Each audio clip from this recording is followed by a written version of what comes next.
Hey y'all, this is Scott Sampson with Becoming Superhuman.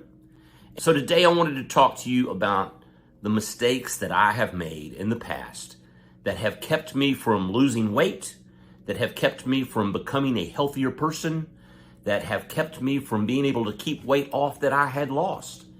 And y'all, I've been a large man since I was 30 years old.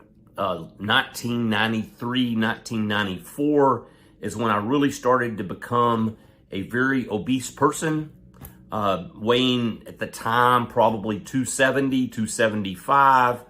And I would try various diets. So over the course of the last literally 30 years, I have tried the Atkins diet, the South Beach diet, the Weight Watchers program, the Noom program. And each one of those times I've had success.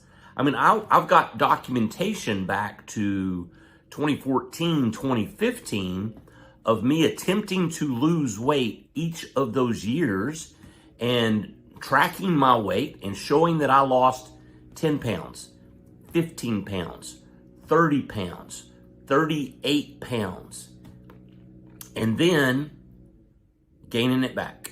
And you would see no activity from Scott for a long time. So what were the mistakes that I made when I did the Atkins diet? What were the mistakes I made when I did South Beach or Noom or Weight Watchers? Or why were those programs so hard?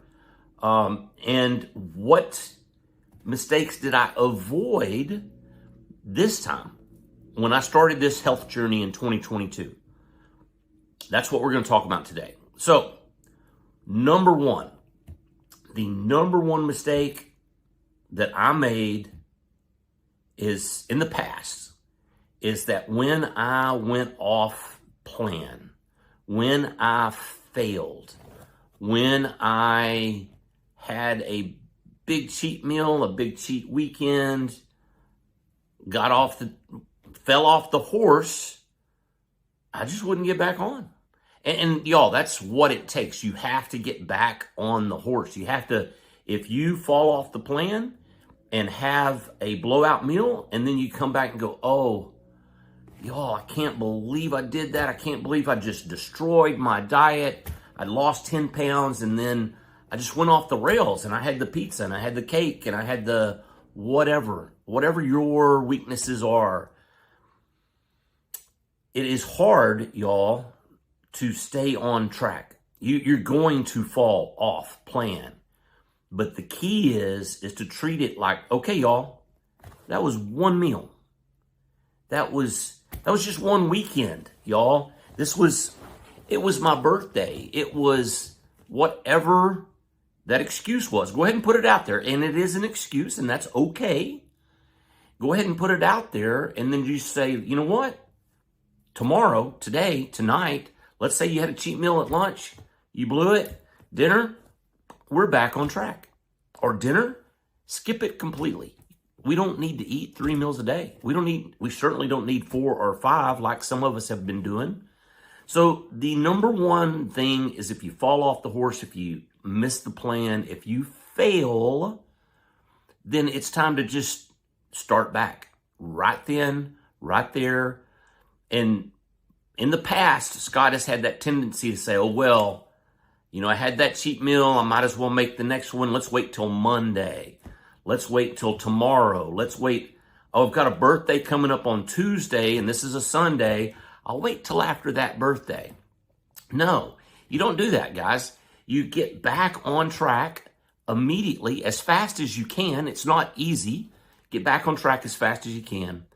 And then when Tuesday comes and it's a birthday party or it's a social gathering, attempt to moderate, and if you can't, fine, go ahead, cheat, have the food, have whatever it is that will allow you to be sociable, allow you to enjoy that event, knowing though that it's one meal. Thanksgiving, y'all. Thanksgiving is not a week-long activity. And we act like when we're coming into Thanksgiving that I'm going to take the whole week off because Thursday, y'all, I'm loading up. And it's the wrong attitude to take. The attitude to take is it's Thursday It's one meal. Yes, I'm going to have the pecan pie. I'm going to have some pumpkin pie. I'm going to eat the mac and cheese. I may have some ice cream.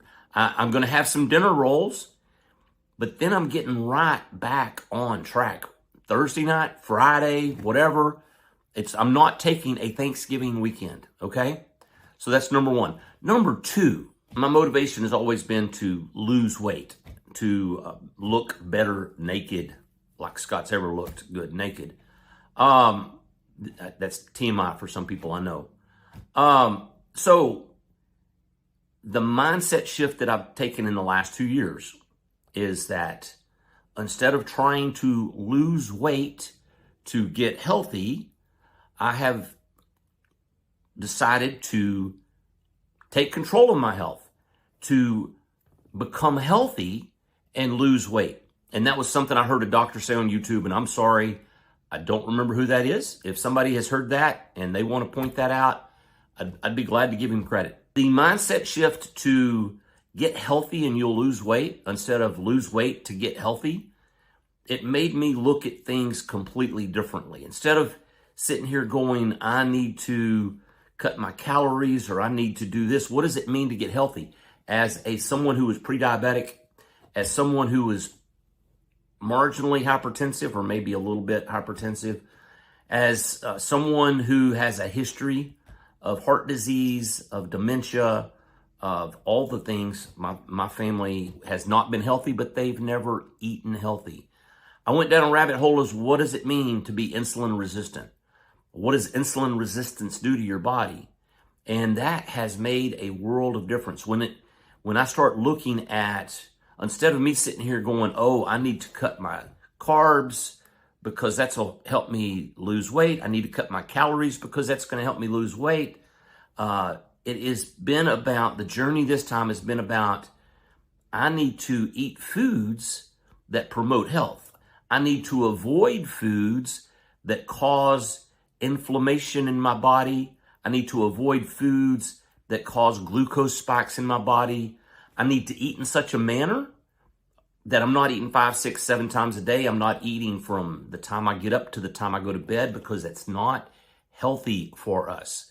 And in the process of looking at that from that standpoint, it's helped me to stay on track, number one, because I do want to be healthy. And I wanted to be healthy in the past, but I didn't know and understand what that even meant. And now I have a better understanding of it. So coming from a place of motivation, a mindset shift of saying, I want to be the healthiest person I can be when I'm 70, when I'm 75, I'm 80. And right now I'm 60, y'all. That's not that far off. So, and here's the thing, guys. People talk about my willpower. People talk about my, this, that, or the other, commitment, dedication. It's not that. I am not special. There is nothing different about me. I don't have superpowers. I don't have this super strong willpower. You heard my story a couple of weeks ago about the donuts. Yep, 5 donuts in 3 hours. It was, I can't help myself. So to me, it's about the knowledge that we gain. So what I would encourage you to do is gain all the knowledge you can about your health, about what being healthy is, about what our refined flours in the United States are doing to our body, about what processed foods are doing to us and how unhealthy they are, and seed oils. We've talked about that. So if you're going, Scott, well, I don't know what to eat. I don't know. Just go back and watch the last couple of videos I did. Number one, I did a video that said 10 foods I will never eat again. I think that'd be really beneficial to look at. And then I went over what I currently eat now. And those 2 videos, y'all, have a lot of really good information about food, healthy food and unhealthy food. So go back and take a look at those. While I'm thinking about it, if you haven't yet, please subscribe to my video if you like my content. I'm not doing this for Scott. I'm doing this because I want to be able to help people. I want to be able to share my experience and my journey, my success with other people, and help them realize that they can do it too. Help you realize that you can do it too. I'm not special. I don't have a superpower. If I can do it, you can do it. All right. So number 3 on how I have failed in the past and why it wasn't a failure this time, I believe, is in the past, I've always been counting something. Whether it was the Atkins diet, whether it was South Beach, Noom, Weight Watchers, I've had to count carbohydrates. I've had to count fats. I've had to weigh food. And yeah, that you can do that for a little while, and maybe some of you can make that a lifestyle. Scott cannot. That was not something that I was successful with that I could do. I could do it for a little while. I could go 3, 4, 5 months. I mean, y'all, I lost 38 pounds with Weight Watchers. I lost 35 pounds doing Noom. Back in the day, I lost 35 pounds doing the Atkins diet for the first time. I'm like, oh my gosh, this is incredible. The problem is it becomes a drag for me. It becomes something that I just can't keep doing. And when you fall off those programs, it's harder to get back. It's harder to start back with accounting, etc.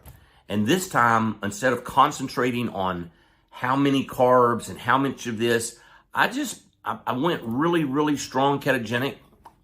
And I basically cut out all the carbohydrates unless they were extremely fibrous.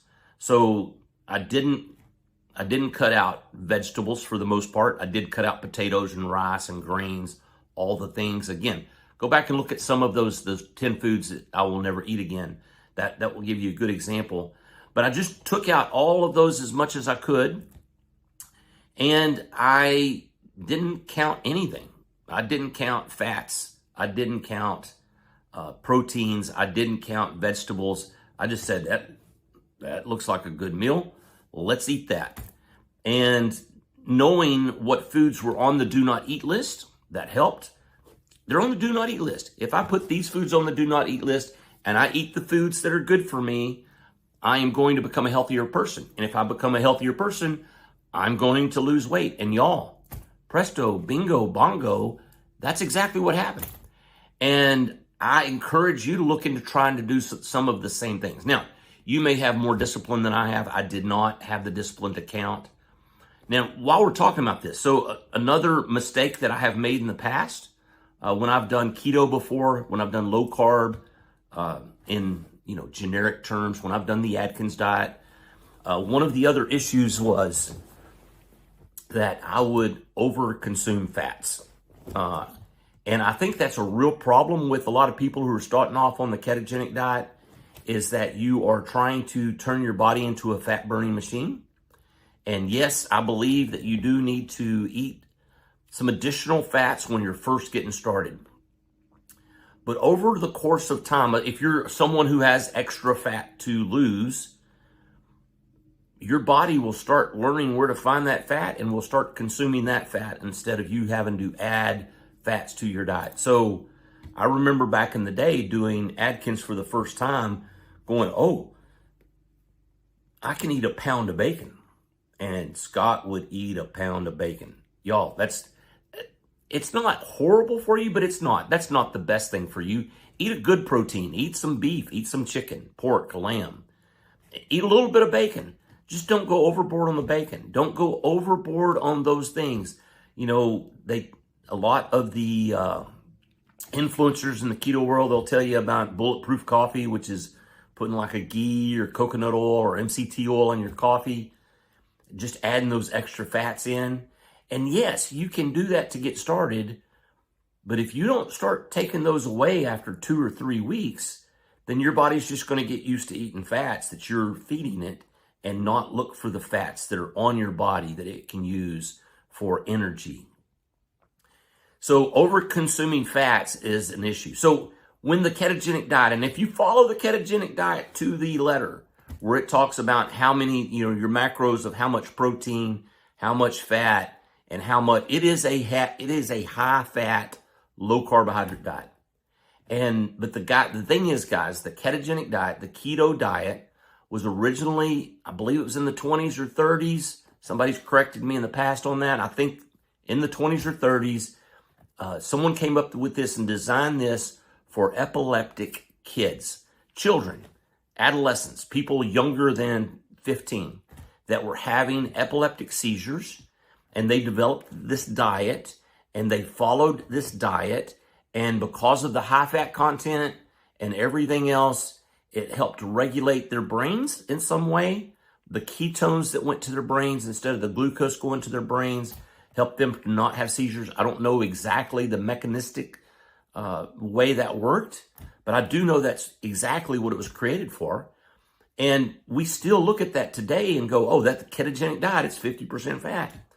You don't have to eat that much fat because you got plenty of it. Now, again, when you're switching from glucose to burning fat, it's okay at the beginning to add a little bit of fat to your diet, to add some butter on top of your steak, to add some more butter on your vegetables or some good olive oils, to eat a lot. I mean, olive oil is extremely healthy for you. Butter's extremely healthy for you. Don't believe what the media tells you about butter and saturated fats. But the thing is, guys, if you don't start cutting back on the fats, what you want to do is increase your proteins. We don't eat enough protein in general, and you need to eat more protein. So that was the other mistake I made in the past. When I would do a ketogenic diet, I'd get involved in something and I wouldn't know how to stop, y'all. I would start off with 2 pieces of bacon and I'd go to 4 and then I'd go to 6. And before you know it, Scott's just eating too much fat to lose any fat. And that makes sense to me now, looking back. And so that was a failure that I made in the past.